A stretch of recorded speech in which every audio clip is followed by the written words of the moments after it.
नमस्कार दोस्तों, welcome to Chanakya IAS academy. ठीक है, तो कल हम लोगों ने आपदा प्रबंधन के पार्ट 1 को पढ़ा था। ठीक है, तो आज हम क्या पढ़ेंगे? आपदा प्रबंधन का पार्ट 2। ठीक है, ध्यान दीजिएगा, पार्ट 2 हम पढ़ेंगे आज। पार्ट 2। अब मालूम है ये सबके लिए इंपॉर्टेंट है, जेपीएससी के लिए तो बहुत इंपॉर्टेंट है, क्योंकि जेपीएससी में इससे 5 क्वेश्चन पूछे जाते हैं। ठीक है, 5 × 2 मतलब 10 मार्क्स। बहुत ईजी चैप्टर है। ठीक है, ज़्यादा स्लाइड नहीं है, आसान तरीके से पढ़ेंगे और ऐसा पढ़ेंगे कि एक बार पढ़ें, आगे पढ़ने की ज़रूरत ना पड़े। ठीक है, तो स्टार्ट करते हैं हम झारखंड में आपदा प्रबंधन का पार्ट 2। ठीक है, तो हम लोगों ने कितना पढ़ लिया था, ध्यान दीजिएगा। तो हम लोगों ने ये सब पढ़ लिया था ना। चलिए, ये सब हम पढ़ लिए थे। देखिए, बाढ़ भी पढ़ लिए थे, खनन भी पढ़ लिए थे। ठीक है, तड़ित भी पढ़ लिए थे, लाइटिंग, हाथियों का आक्रमण भी पढ़ लिए थे। ठीक है, चलिए अब हम देखते हैं कि और क्या था हम पढ़े थे। हाँ, तो देखिए मैं थोड़ा सा एक और इसमें मिसिंग है, उसको मैं बता देता हूँ। ठीक है, वो है आग। आग, यहाँ आग की भी संभावना ज़्यादा होती है झारखंड में। ठीक है, आग की संभावना ज़्यादा होती है और आग से भी आपदा आता है, आपको भी मालूम होगा। ठीक है, तो ये देखिए आग से प्रभावित जिले कितने हैं। तो आग से प्रभावित जिले 9। कितने जिले? 9 जिले प्रभावित हैं। अब बोलेंगे सर 9 तो जिले प्रभावित हैं, मगर कौन कौन से जिले, क्षेत्र तो बता दो। चलिए अभी बताते हैं, आइए। ये देखिए, ये हमारे झारखंड का मैप है, ध्यान से देखिएगा। शायद कुछ गलती हो सकता है मैप बनाने में, क्योंकि मैं भाई उतना प्रोफेशनल तो हूँ नहीं मैप बनाने में। ठीक है, शायद मतलब कुछ हद तक ठीक बनाया हो। ठीक है, तो देखिए ये क्षेत्र हमारा क्या है, पलामू प्रमंडल। तब पलामू प्रमंडल में क्या होता है, हमेशा सूखा पड़ते रहता है। ठीक है, यहाँ पे शुष्क वन पाए जाते हैं, शुष्क पतझड़ वन। मैंने बताया था जब मैं वन प्रबंधन को पढ़ा रहा था, आपको बताया था। तो यहाँ क्या होता है ना, यहाँ पानी की मात्रा कम रहती है, तो यहाँ पट्टियों में और पेड़ों में हमेशा आग लगते रहता है। ठीक है, चलिए अब देखिए एक कोल्हान क्षेत्र का है, जिसमें सिमडेगा उमडेगा सब आ जाता है। ठीक है, देख लीजिएगा, ये जो क्षेत्र है ना, जहाँ सारंडा का जंगल पाया जाता है। ठीक है, यहाँ भी आग की संभावना ज़्यादा रहती है। ठीक है, 2 क्षेत्र है और यही 2 क्षेत्रों में 9 जिले सम्मिलित हैं। ठीक है, जहाँ पे आग की संभावना हमेशा रहती है। ठीक है, अब देखिए, अब आग की संभावना सर कैसे आग लगता है उसका ही बताइए। तो वो सुनिएगा कि आग लगती कैसे है। देखिए क्या होता है ना कि जब गर्मी का दिन आता है, देखिए गर्मी का दिन आता है, तो मार्च और अप्रैल में, मार्च और अप्रैल के टाइम में क्या होता है, महुआ जानते हैं आप, महुआ और साल। ठीक है, महुआ और साल के बीजों का संग्रहण करने के लिए लोग उसके नीचे आग जला देते हैं। मतलब समझ रहे ना, जैसे कि आप देखे होंगे गांव देहात में, अगर अभी भी आप जाते होंगे तो महुआ होता है, महुआ का पेड़ होता है और इसमें छोटा सा महुआ गिरता रहता है। ठीक है, कब? तो मार्च और अप्रैल के टाइम में। तो इस समय क्या होता है ना, इसमें नीचे पत्तियाँ हो जाती हैं, पत्तियाँ, बहुत सारी पत्तियाँ आ जाएंगी। ठीक, तो पत्तियों को तो हटाना है, तो गाँव के लोग क्या करते हैं कि पत्तियों को मालूम क्या करते हैं, वो लोग आग लगा देते हैं, माचिस से आग लगा दी, आग पकड़ लिया, इधर का तो पूरा पत्ती मतलब नष्ट हो गया, जल गया। अब क्या होता है ना, ये आग अगर वो नहीं बिताते ना, ये आग बढ़ते जाता है, पूरे जंगल में बढ़ जाता है ये आग। ठीक है, इससे भी आग लग जाता है, समझ रहे हैं। चलिए अब देखिए, इसको याद रखिए ना, मार्च अप्रैल। अब सेकंड देखिए, सेकंड में देखिए, जैसे पर्यटक के लिए बहुत सारे लोग हैं, गर्मी के दिन में घूमने के लिए है। ठीक है, तो आजकल बहुत सारा प्रचलन चला हुआ है, भाई सिगरेट पियेंगे। ठीक है, सिगरेट पियेंगे या फिर कुछ जलाएंगे या खाना वाना बनाएंगे, पिकनिक मनाएंगे। ठीक है, उसी क्रम में क्या होता है ना, उनसे भी आग लग जाता है। ठीक है, तो उनसे भी आग लग जाता है तो वो जंगल में फैल जाता है। ठीक है, दूसरा कारण। अब देखिए तीसरा कारण देखिएगा, तीसरा कारण क्या है? तीसरा कारण ये है, ध्यान से देखिएगा, गर्मी का दिन है और इस क्षेत्र में सबसे ज़्यादा गर्मी पड़ता है कि पड़ता नहीं? आप देखिएगा कि ये 2-3 सालों में कि जो अपना डाल्टनगंज एरिया है, ये क्षेत्र का एरिया, ये हमेशा इंडिया के टॉप 10 में रहता है गर्मी में। सबसे ज़्यादा गर्मी कहाँ पड़ेगा? तो इधर ही पड़ता है, कहाँ, मेदिनीनगर साइड में। ठीक है, डाल्टनगंज साइड में। ठीक है, तो ये एरिया हमेशा गर्मी से प्रभावित रहता है। तो क्या होता है ना, सूखे जो पेड़ पत्ते रहते हैं ना, उसमें घर्षण होता है। घर्षण समझते हैं? तो 2 चीज़ से रगड़ाता है, तो घर्षण होता है। घर्षण के कारण क्या होता है, वहाँ आग लग जाती है। ठीक है, तो उससे भी यहाँ आग की संभावना ज़्यादा बढ़ जाती है, ध्यान दीजिएगा। तो ये कारण है। अब बताइए सर, कारण तो आप बता दिए, अब तो इसका उपाय भी होगा ना, आग से बचने का उपाय भी होगा। अब आग तो लगा है, तो इससे बचने का उपाय बताइए। 9 जिले प्रभावित होते हैं, तो देखिए मैं आपको 3 चीज़ें बताऊंगा, ध्यान से सुनिएगा। ठीक है, अब देखिए, जैसे आग से बचने के तरीके, जैसे पेड़ है और ये बहुत पुराना पेड़ है, तो पुराने पेड़ों को आप काट दीजिए, ठीक है, और उसके जगह पर नए पेड़ लगाइए, पहला। दूसरा, जंगलों में सड़क निर्माण, जंगल में क्या करेंगे, सड़क का निर्माण कर देंगे, जिससे क्या होगा ना, अगर उस साइड में आग लगाए तो इस साइड नहीं पहुंचेगा। समझ रहे हैं ना? आप समझ रहे हैं, ठीक है। तो जंगल में हम क्या करेंगे, एक मतलब रोड बना देंगे, ठीक। अब दूसरा देखिए, मतलब तीसरा देखिए, एक वॉच टावर बना देंगे, जिससे हमें मालूम चल सकेगा कि कहाँ कहाँ आग लगा है, और उस वॉच टावर के जरिए हम ये आग पे कंट्रोल करेंगे, ठीक है। तो आप समझ लिए कि आग क्या है भाई। आग 9 जिलों को प्रभावित करता है, और किस किस जिले मैं बता दिया हूँ, ठीक है। अपना जो ये जिला है, ठीक है, इसको क्या बोलेंगे, उत्तरी पश्चिमी क्षेत्र, ठीक है, उत्तरी पश्चिमी क्षेत्र। और ये इसी इलाके को क्या बोलेंगे, दक्षिणी पश्चिमी क्षेत्र, ठीक है। अब समझ लीजिए, ठीक है। अब चलिए, अब आग तो पढ़ लिया, यानी कि हम सब पढ़ लिए हैं कि कौन कौन सी आपदाएं होती हैं झारखंड में, ठीक है। अब हम क्या करेंगे, इस आपदा को कंट्रोल करने के लिए बहुत सारे संगठन बनाए गए हैं, ठीक है। तो उस संगठन को पढ़ेंगे हम, प्रबंधन, जैसे आपदा प्रबंधन को पढ़ेंगे कि किस टाइप से आपदा प्रबंधन काम करता है और कौन कौन सा सेक्टर में ये कार्यरत है, ठीक। इसको आप ध्यान से देखिएगा, बहुत इंपॉर्टेंट है, क्योंकि यहाँ से हमेशा क्वेश्चन बने हुए हैं। 2016 का देखा जाए, 2021 का देखा जाए, 2003 का देखा जाए, तो यहाँ से क्वेश्चन अक्सर उठ के आते हैं, डायरेक्ट क्वेश्चन उठ के आते हैं, ओके। तो आपको पढ़ना है ध्यान से, क्योंकि इसमें से क्वेश्चन एक ना एक दो बनेंगे ही बनेंगे, कन्फर्म बोल रहा हूँ मैं आपको।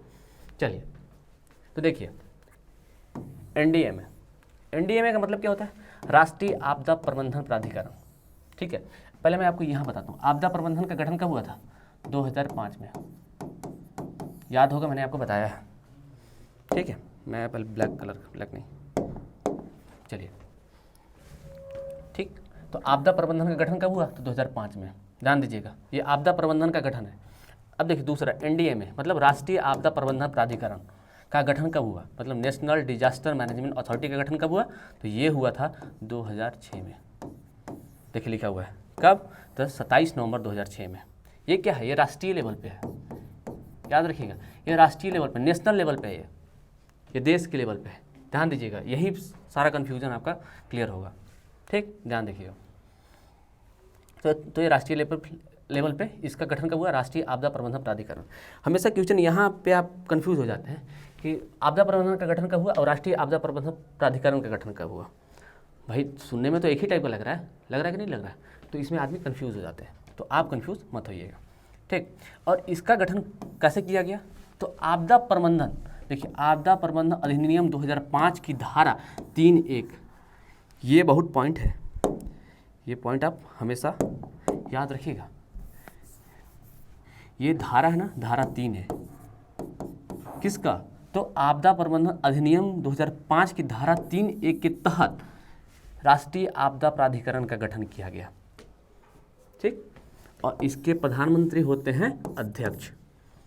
ये समझ गया, आशा करता हूँ समझ गए होंगे। ये नेशनल लेवल पे समझिए, ये नेशनल लेवल पे कौन हो गया अध्यक्ष, राष्ट्रीय आपदा प्रबंधन प्राधिकरण का प्रधानमंत्री, ठीक। अब राज्य लेवल पे चलेंगे, ध्यान दीजिएगा, ध्यान से देखिएगा, राज्य लेवल पे चल रहा है। देखिए तो उसी समय क्या हुआ, राज्य आपदा विभाग का गठन कब हुआ था, तो 2004 में। ध्यान दीजिएगा, बहुत से लोग कन्फ्यूज हो जाते हैं 2005, 6 और ये 4 में, तो ध्यान से बोलना, वर्डिंग को देखना है। राज्य आपदा विभाग का गठन 2004 में हुआ था, हमेशा क्वेश्चन बनता है, ठीक ना। लेकिन राज्य आपदा प्रबंधन प्राधिकरण का गठन कब हुआ था बताइए, तो ये हुआ था 2000, मतलब गठन नहीं, इसकी योजना तैयार हुई थी 2009 में। इसकी योजना याद रखिए किसकी, तो राज्य आपदा प्रबंधन प्राधिकरण की योजना 2009 में तैयार हुई थी। लेकिन इसका गठन, जैसे झारखंड राज्य आपदा प्रबंधन प्राधिकरण का गठन कब हुआ था, तो ये 2010 को हुआ था। कब? तो देखिए 28 मई 2010। ठीक है, अब ये भाई किस धारा के तहत हुआ था? आपदा प्रबंधन अधिनियम की किस धारा के तहत हुआ था? तो याद रखिएगा 14A, याद है ना? ये आपदा प्रबंधन अधिनियम की धारा 14A के तहत राज्य आपदा प्रबंधन प्राधिकरण का गठन किया गया, जिसका डेट है 28 मई 2010। ठीक है, और अगर झारखंड में होगा वो तो झारखंड के नाम से जाना जाएगा, तो उसका नाम होगा झारखंड राज्य आपदा प्रबंधन प्राधिकरण। योजना 2009 में तैयार हो गई थी, याद रखिएगा, मगर इसका गठन कब हुआ? 28 मई 2010 को, झारखंड राज्य आपदा प्रबंधन का। ठीक है, अब इसको गठन करने का श्रेय किसको जाता है? तो इसे गठन कर सकते हैं राज्यपाल। कौन? हमारे गवर्नर। अभी आप बताइए कि हमारे गवर्नर कौन है, कमेंट बॉक्स में लिखिए तो, झारखंड के गवर्नर कौन है। ठीक है, चलिए अब देखिए, और इसके अध्यक्ष जो होते हैं वो होते हैं मुख्यमंत्री। कौन होता है अध्यक्ष? मुख्यमंत्री। और इसके 9 सदस्य होते हैं। इसमें कितने सदस्य शामिल होते हैं? तो 9 सदस्य शामिल होते हैं। ध्यान दीजिएगा, कितने सदस्य? 9 सदस्य शामिल। और ये 9 सदस्य कौन कौन होंगे? तो ये विभिन्न विभाग से 9 सदस्य होंगे, जैसे चिकित्सा विभाग हो गया, ठीक है, अग्निशामक यंत्र वाले विभाग हो गए, ठीक ना, तो बहुत सारे विभाग हैं, उन सारे विभागों से ये 9 सदस्य होंगे, सदस्य। ठीक, याद रखिएगा। अब देखिए, अब ये तो राज्य पे हो गया, सॉरी ये तो राज्य पे हो गया, देखिए राज्य पे। अब भाई राज्य में जिला भी होता है, तो जिला में भी बनेगा कौन?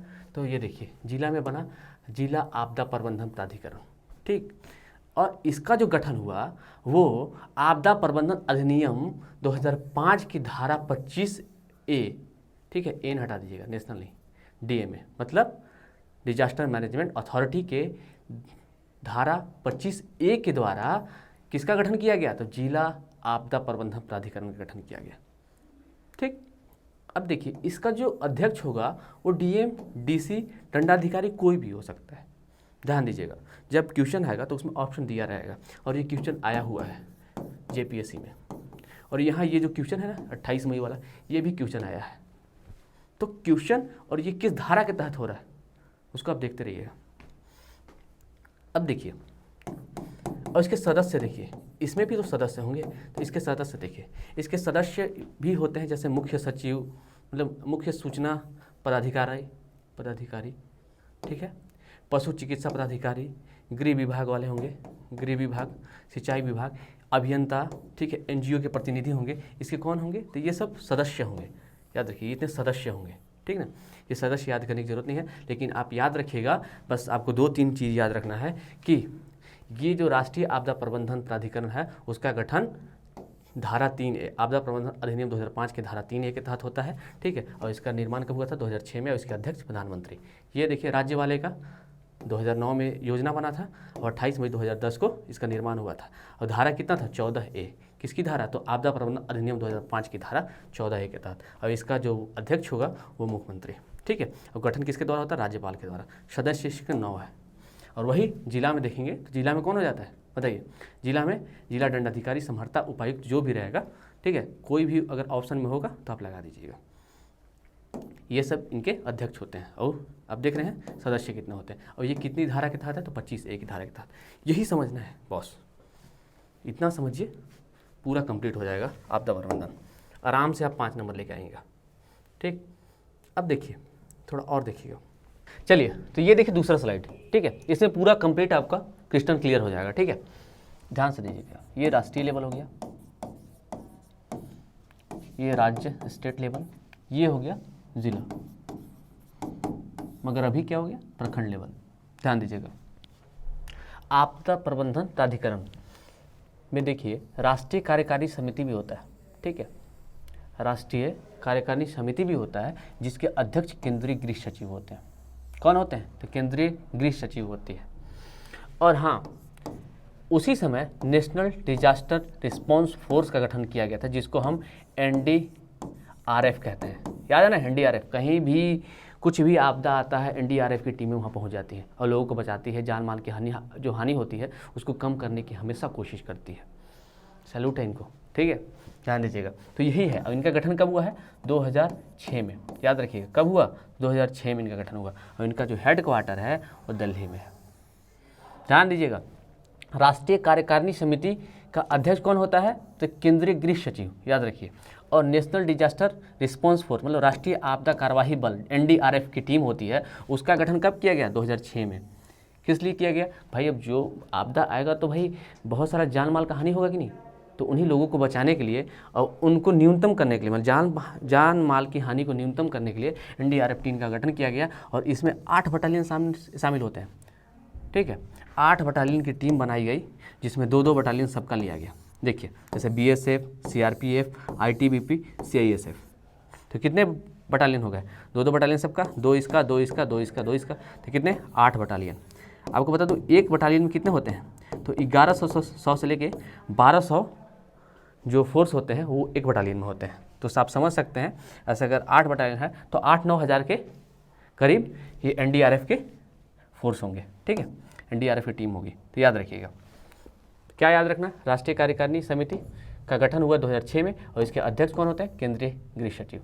और जो NDRF का जो टीम का जो गठन हुआ ये 2006 में हुआ, ठीक। और इसका हेडक्वार्टर दिल्ली में है और ये 8 बटालियन को मिलाकर बनाया गया। कितने? तो 8 बटालियन को मिलाकर बनाया गया। ध्यान दीजिएगा, ये राष्ट्रीय लेवल पे। अब चलिए राज्य लेवल पे। राज्य लेवल पे भी तो टीम होगा, ठीक। देखिए राज्य कार्यकारिणी समिति का जो अध्यक्ष होगा वो मुख्य सचिव होगा। कौन? राज्य का मुख्य सचिव। कौन है जी? सुखदेव सिंह। सुखदेव सिंह झारखंड के मुख्य सचिव कौन है? सुखदेव सिंह, याद रखिएगा। राज्य कार्यकारिणी समिति का अध्यक्ष मुख्य सचिव, ये राज्य लेवल पे। और देखिए उसी प्रकार जैसे यहाँ पे क्या था? NDRF की टीम थी, तो यहाँ भी तो ये राज्य की टीम होगी, राज्य की जो होगी फोर्स, तो वो है झारखंड आपदा कार्यवाही बल। इसका गठन 2016 में हुआ। यहाँ 2006 में गठन हुआ, याद रखिएगा। राष्ट्रीय वाला 2006 में, मगर राज्य वाला जो कार्यवाही बल था उसका गठन कब हुआ है? तो ये हुआ है 2016 में। और इसका हेडक्वार्टर कहाँ है? तो रांची में इसका हेडक्वार्टर है, ठीक। इतना हो गया कंप्लीट, इसको देख लीजिए। अब देखिए, अब हम बताते हैं आपको, ये ध्यान रखिएगा। चलिए इसको थोड़ी देर बाद बताता हूँ, इसको क्या करता हूँ थोड़ी देर बाद बताता हूँ। अब इसमें क्लियर कर दे रहा हूँ, ध्यान से देखिएगा। अब देखिए प्रखंड आपदा विभाग, जिला स्तर पे कौन था? DC संहर्ता, ये सबको देख लिए थे। अब देखिए प्रखंड लेवल पे, ब्लॉक लेवल पे कौन अध्यक्ष होता है? तो ब्लॉक लेवल पे BDO रहता है अध्यक्ष, प्रखंड विकास पदाधिकारी। अगर JPSC पास करिएगा ना तो यही BDO CO बनिएगा आप। जब डिप्टी कलेक्टर वाला आप लीजिएगा ना, चूज़ करिएगा पहला ऑप्शन, तो आप BDO CO ही बनेंगे, डिप्टी कलेक्टर। तो प्रखंड लेवल पे कौन होता है? तो प्रखंड विकास पदाधिकारी, जिसको ब्लॉक डेवलपमेंट ऑफिसर बोला जाता है। और देखिए गांव के लेवल पे भी होगा भाई, तो गांव लेवल पे कौन होगा? तो गांव लेवल पे मुखिया होगा अध्यक्ष। किसका? तो ग्रामीण आपदा प्रबंधन समिति का अध्यक्ष मुखिया। ध्यान दीजिएगा। अब देखिए थोड़ा सा देखिएगा, राष्ट्रीय लेवल पे PM, राज्य लेवल पे CM, जिला लेवल पे DC, DM, ठीक है, संहर्ता वही हो जाए। और प्रखंड लेवल पे प्रखंड लेवल पे BDO और गांव लेवल पे मुखिया, ये अध्यक्ष होते हैं। इतना याद करना ही पड़ेगा आपको, ठीक, समझ गया। अब देखिए, अब उतना समझ गया। अब देखिए नया चीज़ देखिए, इसको ध्यान से देखिएगा। राज्य आपदा रिस्पॉन्स कोर्स, मतलब कोष क्या है ये? तो देखिए किसी भी आपदा को न्यूनतम करने के लिए, कम करने के लिए कुछ तो पैसा वैसा चाहिए होगा ना, तो उस पैसा का आवंटन यहाँ होता है। कहाँ होता है? राज्य आपदा रिस्पॉन्स कोष में। इसमें देखिए, इसमें जितना भी पैसा आता है उसमें से 75% जो हिस्सेदारी रहती है वो केंद्र सरकार की रहती है, और 25% हिस्सेदारी किसकी रहती है? राज्य सरकार की रहती है। ध्यान दीजिएगा, किसकी? तो 75% केंद्र की, 25% राज्य की। देख लिए, ये इंपॉर्टेंट है। तो ये स्लाइड आपका कंप्लीट हुआ, ध्यान से देखिएगा।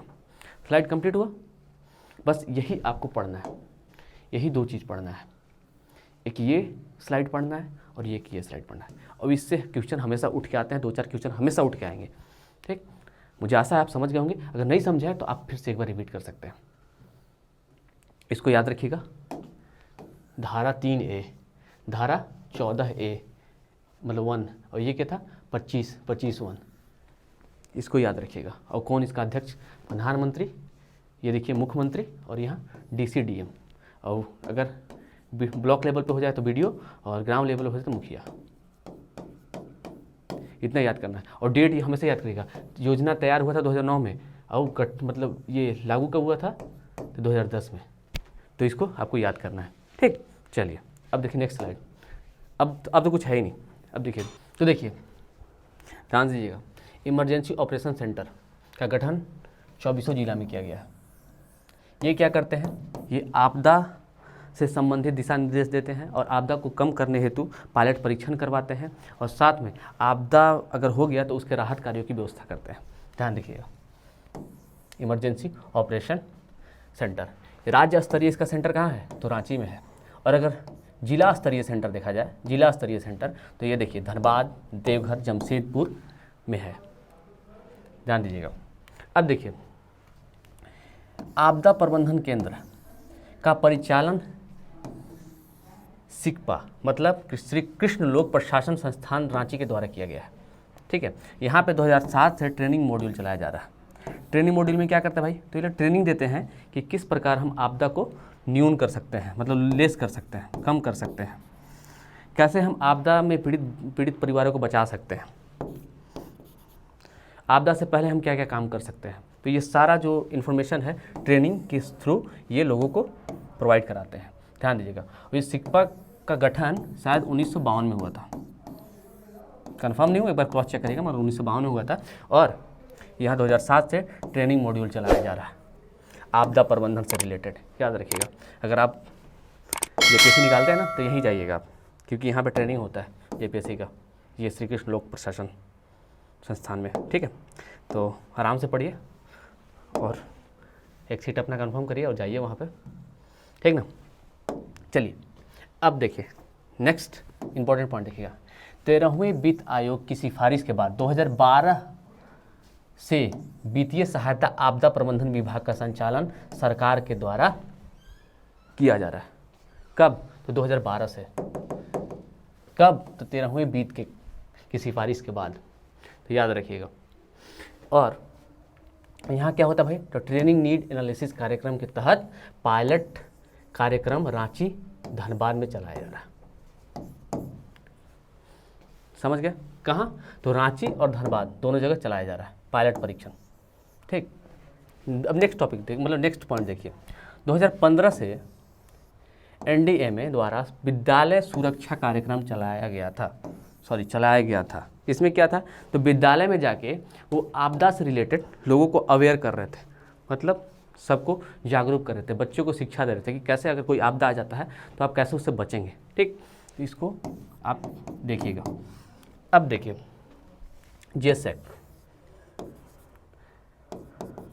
जेसेक का मतलब जानते हैं, झारखंड स्पेस एप्लीकेशन सेंटर। इसका जो गठन है ये 2003 में हुआ था और इसका हेडक्वार्टर कहाँ है, तो ये रांची में है, लेकिन बहुत सारे बुक में जमशेदपुर दिया हुआ है।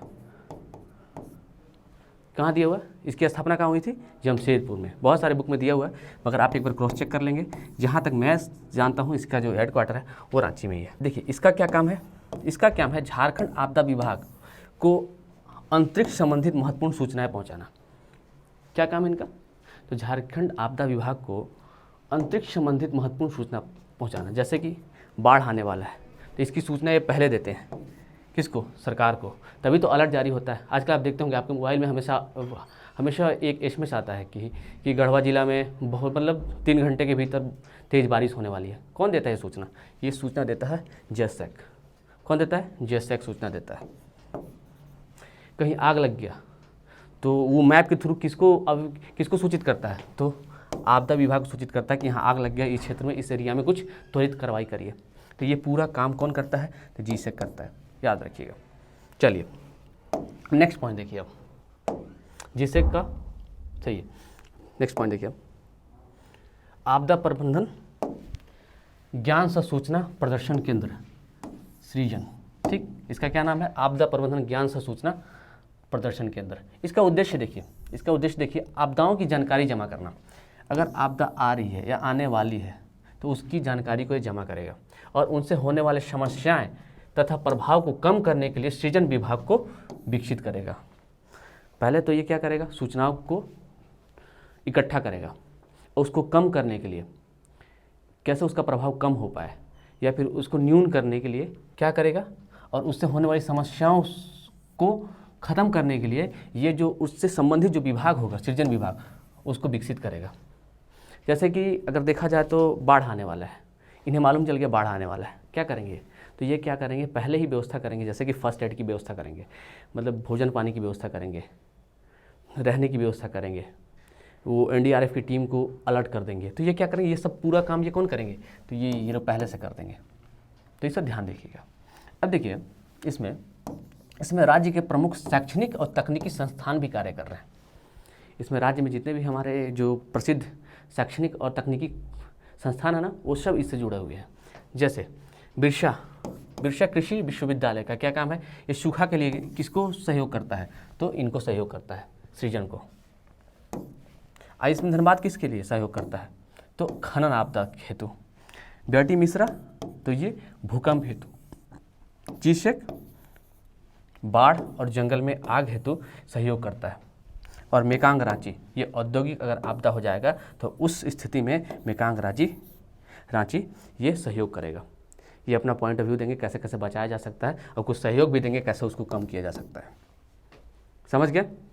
और जिससे मैं बता रहा हूँ, ये जो है, ये जो बॉक्स बना हुआ है, तो इस बॉक्स से हर एग्ज़ाम में, झारखंड के जेपीएससी के हर एग्ज़ाम में जो प्री होगा उसमें से 1 या 2 क्वेश्चन पूछे जाएंगे इस बॉक्स से बस।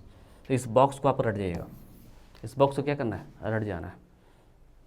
ठीक, आशा है आप समझ गए होंगे, क्योंकि क्वेश्चन यहीं से बनेंगे। अब देखिए कुछ इंपॉर्टेंट पॉइंट देख लीजिए,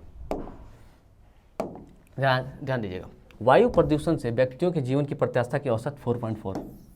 ग्रीन पीस की रिपोर्ट है, सॉरी ग्रीन पीस की नहीं, ये यूएसए की रिपोर्ट है, जिसमें कहा गया है कि वायु प्रदूषण से व्यक्तियों की जीवन की प्रत्याशा औसत कितनी कम हो रही है? तो 4.4 वर्ष कम हो रही है। कहाँ? तो झारखंड में।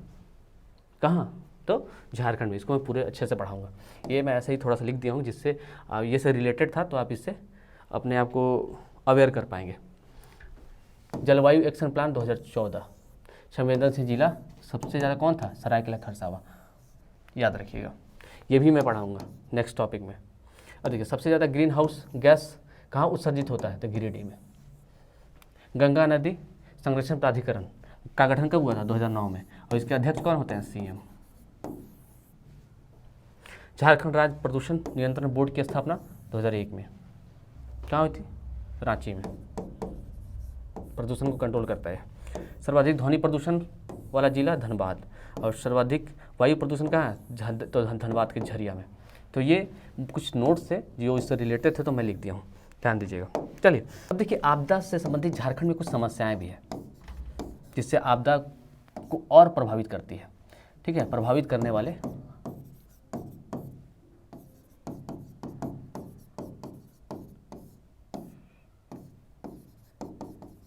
वाले कारक, ये मेंस के पॉइंट ऑफ व्यू से हमेशा काम करेगा। मेंस में ऐसे आप लिख सकते हैं, जैसे जनसंख्या बढ़ते जा रहा है, शहरीकरण बढ़ रहा है, औद्योगिकरण बढ़ रहा है। क्या बढ़ रहा है? औद्योगिकरण बढ़ रहा है। बहुत फैक्ट्रियाँ मतलब देखा जाए तो जनसंख्या बढ़ रही है, शहरीकरण बढ़ रहा है, औद्योगिकरण बढ़ रहा है कि नहीं बढ़ रहा है? अब देखिए, इससे निपटने के लिए जागरूकता की भी कमी है। क्या है? जागरूकता की कमी, लोगों में जागरूकता नहीं है इससे। ठीक है, और साथ में पायलट परीक्षण भी उस लेवल पे नहीं कराया जाता है। और नेक्स्ट देखिए, और एक और कारण है इससे। क्या कारण है भाई? तो बहुत जो विभिन्न एजेंसियां हैं, विभिन्न जो एजेंसी और प्लस विभाग, ये सबका तालमेल नहीं बैठ पाता है। तो ये समस्याएं हैं जो प्रभावित करते हैं झारखंड में आपदा प्रबंधन कारक। ठीक है, तो इसको आप ध्यान रखिएगा। और आज के लिए इतना ही। हम कल मिलते हैं एक नए टॉपिक के साथ। तब तक के लिए पढ़ते रहिए, मुस्कुराते रहिए। ठीक है, धन्यवाद।